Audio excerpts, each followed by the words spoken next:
किसी एक नगर में एक सुनार रहता था। उसका बेटा शहर से पढ़ाई पूरी करके वापस अपने गांव लौटा था। कुछ दिन वो यहाँ वहाँ घूमता रहा। फिर उसके पिता ने उसे अपने साथ ही दुकान पर बैठने को कहा। लड़का मान गया। समय बीतने के साथ लड़के को सोने का व्यापार करना भी आ गया। वह दुकान का लेन देन, हिसाब किताब और मोल भाव भी अच्छे से करने लगा। बीच बीच में शहर भी जाता था। लड़के के मन में था कि वह शहर में भी एक दुकान ले ले। एक दिन जब वह अपने पिता के साथ खाना खाने बैठा था, तभी उसने बात बात में पिता को इसके बारे में बताया। उसके पिता ने कहा कि वो गांव से कहीं नहीं जाने वाला। लड़के ने कहा, ठीक है पिताजी, मैं शहर में दुकान ले लेता हूँ, आप इस गांव की दुकान को संभाल लीजिए, व्यापार को भी तो बढ़ाना है। पिता ने कहा, अच्छी बात है। कुछ दिनों बाद लड़के ने शहर में एक दुकान ले ली। दुकान को बहुत अच्छे से सजाया था। उसमें बहुत सुंदर सुंदर गहने सजा कर रख दिए और कुछ ही महीनों में दुकान पर ग्राहक भी खूब आने लगे। लड़के का व्यापार अच्छा चल रहा था। एक बार वो अपने माता पिता से मिलने गांव आया, लेकिन वो और भी खुश हो गया जब उसने अपने मामा को देखा। बहुत सालों बाद उनसे मुलाकात हुई थी। सब बहुत ही खुश थे। रात को लड़का और उसका मामा खाना खाकर यूं ही टहलने निकले तो मामा ने पूछा कि वो लड़का शादी कब करेगा। अब तो उसका व्यापार भी अच्छा चल रहा है और उसकी उम्र भी तो हो रही है। लड़के ने कहा, अभी 2-3 साल शादी करने का मन नहीं है, व्यापार को थोड़ा और अच्छा करके बढ़ाना चाहता हूँ, फिर शादी की सोचूंगा। तो मामा ने कहा, कहीं देर न हो जाए।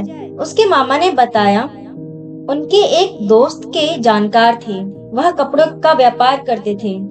उनकी उम्र भी उस लड़की की उम्र के आसपास रही होगी। अगले साल उसकी शादी होनी थी, पर वो अचानक ही स्वर्ग सिधार गया। लड़के ने पूछा भी, ऐसे कैसे हो गया? जरूर उनको कोई बीमारी होगी। मामा ने कहा, नहीं नहीं, वो स्वस्थ थे, होने को कोई नहीं टाल सकता। तो बस वो चले गए। लड़के को थोड़ा अचंभा हुआ। ये तो सच है कि मृत्यु तो कभी भी कहीं भी किसी को भी हो सकती है। अब लड़के के मन में ये था कि मेरे साथ ऐसा कुछ होगा तो मेरे माँ बाप और व्यापार का क्या होगा। लड़का शहर लौट गया, पर उसके मन में हमेशा एक ही बात रहती थी, मृत्यु का भय। वो सोचता था, मुझे अभी नहीं मरना है, कहीं मैं बीमार ना हो जाऊं। और इसी तरह की कई बातें वो दिन रात सोचने लगता। धीरे धीरे वह कमजोर होने लगा। कमजोरी के कारण वह बीमार भी रहने लगा। दुकान पर भी कम ही बैठ पाता था। तो उसके पिता गांव से उसे लेने आ गए ताकि उस लड़की की अच्छी देखभाल वो लोग कर सकें। लड़के की हालत में थोड़ा भी सुधार नहीं हो रहा था। तब एक महात्मा गांव में आए। वो बहुत माने जाने वाले संत थे। तो सुनार ने भी अपने घर पर भोजन का निमंत्रण दिया। संत घर पधारे।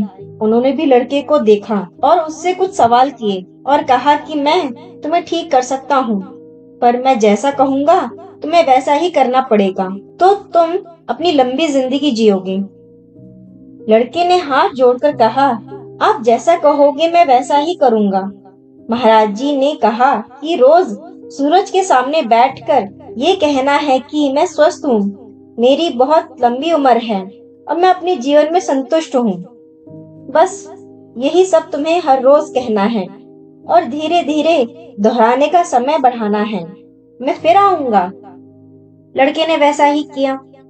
वो रोज सुबह सुबह उठकर यही कहता कि मैं स्वस्थ हूँ, मैं संतुष्ट हूँ, मेरी बहुत लंबी उम्र है, और वो तेजी से ठीक भी होने लगा।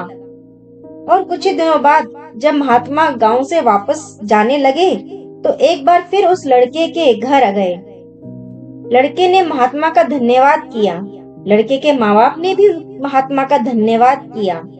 फिर लड़के ने महात्मा से कहा कि वे बहुत महान हैं और चमत्कारिक हैं। आज के जमाने में इस बात को मान पाना बहुत ही मुश्किल है। उन महात्मा जी का ही चमत्कार है कि वो लड़का अपनी बीमारी से जल्दी से ठीक हो सका। महात्मा ने कहा कि मैं कोई महान नहीं हूँ और ना ही चमत्कारिक संत हूँ। मैं आप लोगों की तरह ही एक सामान्य मनुष्य हूँ। और फिर उस लड़के से कहा कि तुम्हारी बीमारी तुमने खुद ठीक की है। तुम्हारी सोच ने तुम्हारी बीमारी को ठीक किया है।